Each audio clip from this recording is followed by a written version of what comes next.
Hello and welcome to Brocky Mountain Movies. I'm your host, Rocky Mountain Brock, and welcome back to the Brocky Mountain Kitchen, where I have a special treat for all y'all today: curry chicken and rice. Now this recipe will cause for a cup and a half of brown minute rice, boiled in a cup and a half of water, 5 chicken breasts. Feel free to add 6 to 8.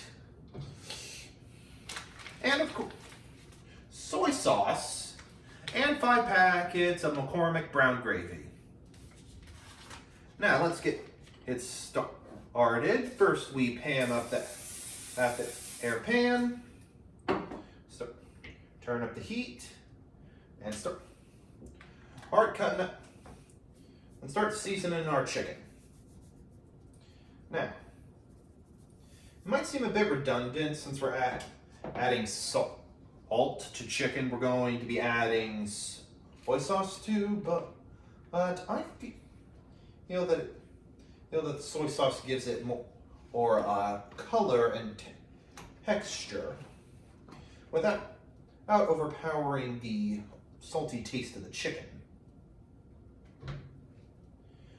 But the important thing is make sure you get both sides.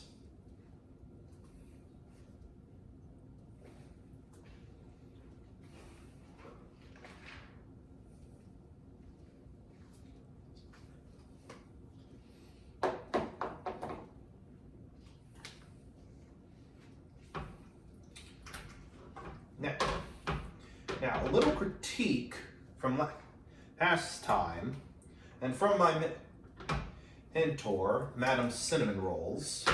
Make sure to cut the chicken up a little more bite-sized.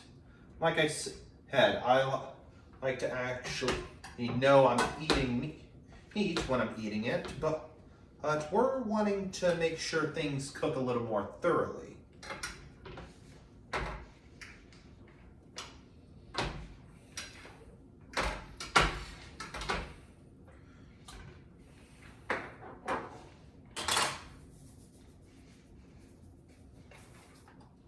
Make sure everything is nice, well, and seasoned.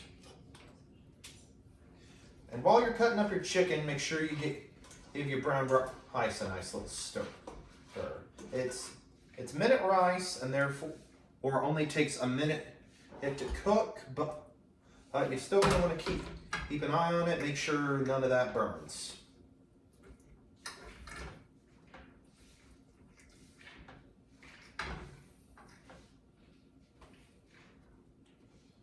Also, little tip, always thaw out your chicken beforehand.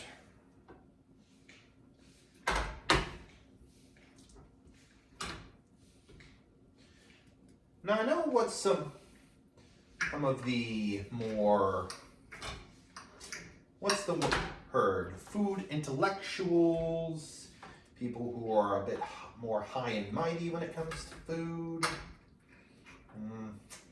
Trying to think of the word.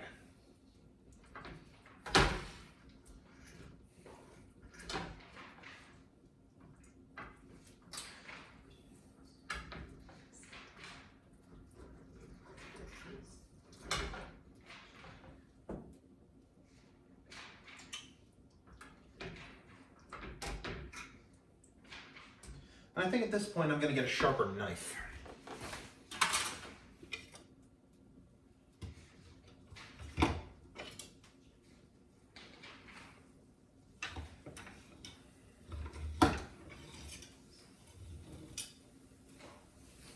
This one will work.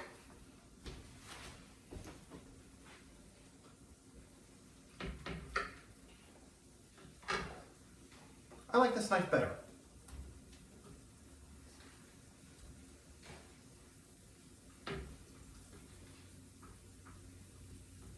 I'm going to go ahead and take whatever piece I think is small enough and just cut that in half.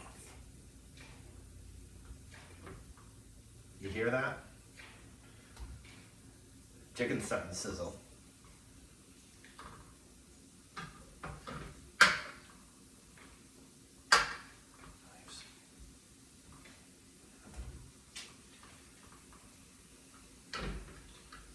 before you and no longer hear me over the sizzling of delicious chicken, one of the more pretentious foodies might say, Brock, there are no curry ingredients in this curry chicken and rice.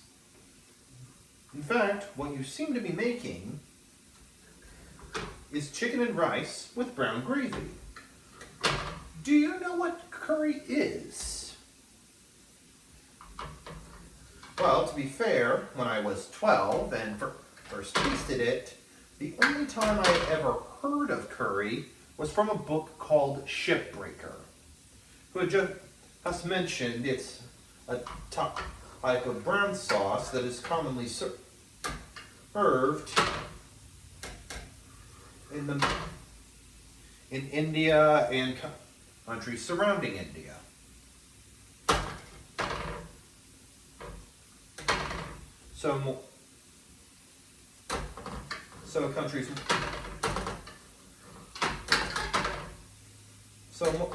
So more of the Asian countries. And since we did not have an Indian restaurant in my town, I never got a chance to taste it personally. However, when I first tasted this particular dish of chicken, rice, and brown gravy, I immediately dubbed it curry chicken. And no one corrected me until years later.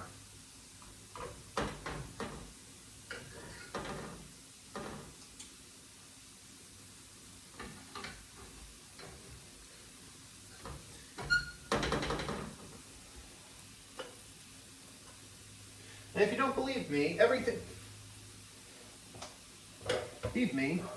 let's take it straight from the Brock Hunt cookbook.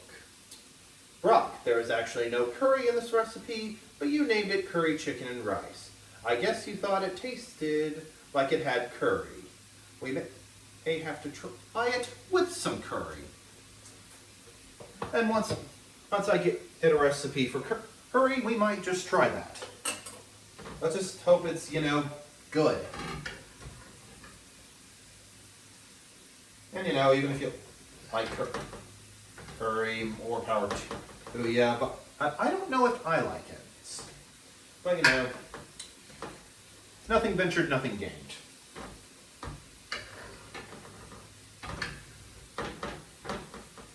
We're getting some nice sizzle with our chicken, and we're getting some nice sizzle with our chicken. It's whitening up real nice, and this rice starting to look real nice.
Now we got our chicken cooking. We will go ahead and watch with the chicken. We can wash the chicken, taking off our hands.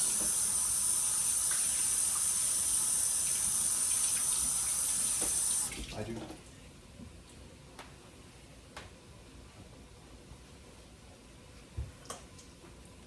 And add the soy sauce. Now, the recipe calls for approximately 1/4 cup, which equates to 4 tablespoons. It's very important that you don't use teaspoons. Tablespoons are 3 times bigger. There's 2.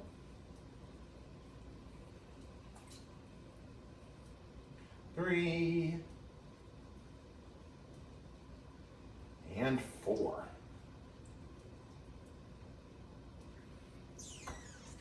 Put our everything in the sink. This will go on the table later. Let's start making. And before I forget, whisking our brown gravy. Again, make sure we stir up that brown rice.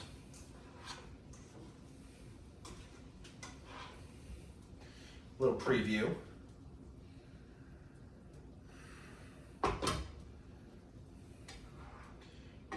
Now I'm remembering why I called it curry chicken in the first place. It's starting to smell like a stir fry place.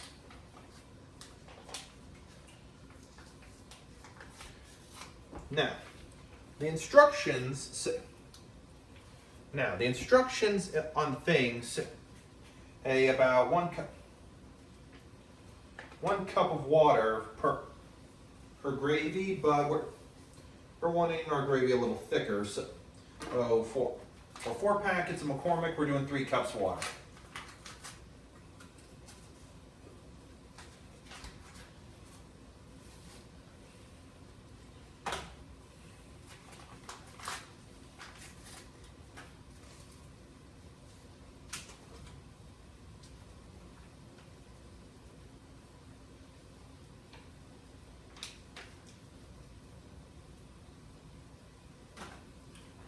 Also, it may not be rule number 1, but it will be the first rule you learn. Cooking is messy. But it's very important that you clean up your mess after you are done cooking. Also, very important tip. If you ever make gravy or soup or you boil anything, especially with tea, always start with cold water. Why? Because science. The taste of anything you boil is dependent on the oxygen molecules that exist in water. It's how fish breathe. They're able to filter out the oxygen in the water in order to get it. It's why you have to keep changing your water if you have a pet fish. Otherwise, they'll run out of oxygen.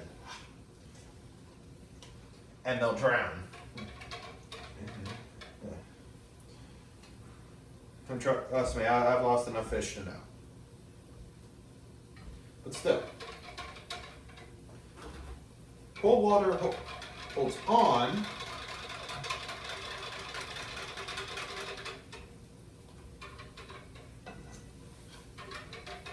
to oxygen molecules better, making anything you cook with cold water taste better than what you're going to cook in warm. Also, if you're going to make tea or coffee or reheat any liquid, please use a pot or maybe a boiling pan of some sort.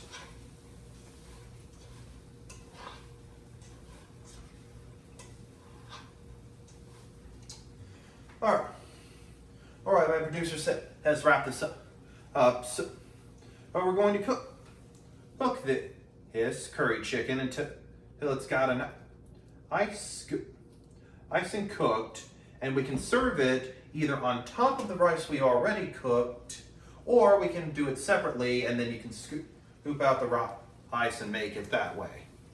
Otherwise, you got yourself a nice homegrown meal that the whole family is going to love. I'm Rocky Mountain Brock, and God bless.